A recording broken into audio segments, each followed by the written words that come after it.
Mom Matters, created by moms for moms. Back to school season is here, and it can be exciting, but it can also bring some challenges.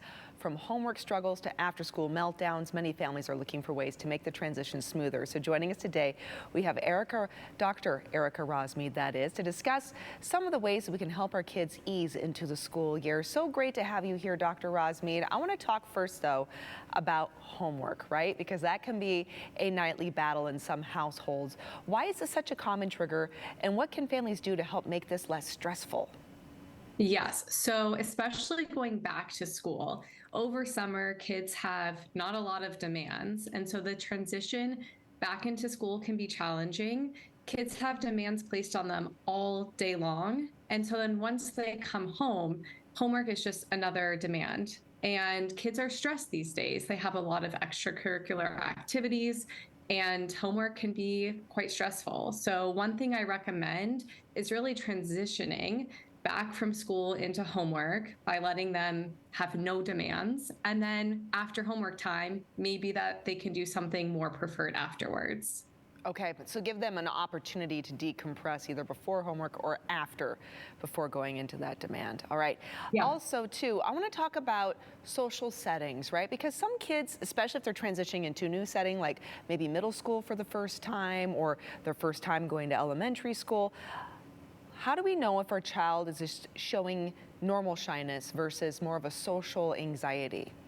Yeah, so a lot of times kids do have shyness when they're going into a start of a school year. Shyness tends to reduce after a few days, but social anxiety tends to persist. And what we see is that if a kid is refusing to go to school, that tends to be a sign of more severe social anxiety. Social anxiety presents as stomach aches, headaches, and something that doesn't just shake off as much as shyness.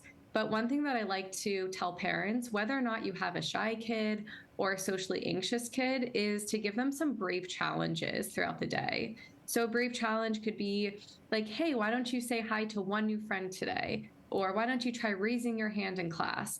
And then at the end of the day, when you pick them up, you can say, tell me about all of the brave things you did. And so you're really just encouraging this lifestyle of being brave. Oh, I love that. Oh, that's a marvelous tip. Okay, Sunday scaries. I feel it sometimes, you know, when I know I have a big work week coming up. So how can we help our students? How do we help our kids when it comes to decompressing on Sundays and not creating anxiety even before the new week starts? Yeah, we all have some sort of Sunday scaries, and it trickles down to our kids. And so for kids, I really like predictability and consistency. That's really where kids thrive most. And so I like a wind down routine on Sundays. So maybe it's 6 p.m. Every Sunday at 6 p.m., you have the same wind down routine. And one thing that you can also talk about is sharing what's one thing that you're looking forward to this week. And so it's switching the perspective around you can still look forward to doing things over the week versus like dreading getting back into a routine. Because again, kids really do thrive off of routine, consistency, predictability, and that does include school. Wonderful. Thank you so much. We greatly appreciate all your insight. Now I know our families have a great place to start when it comes to making sure the school year is going to be very successful. Again, thank you. Thank you.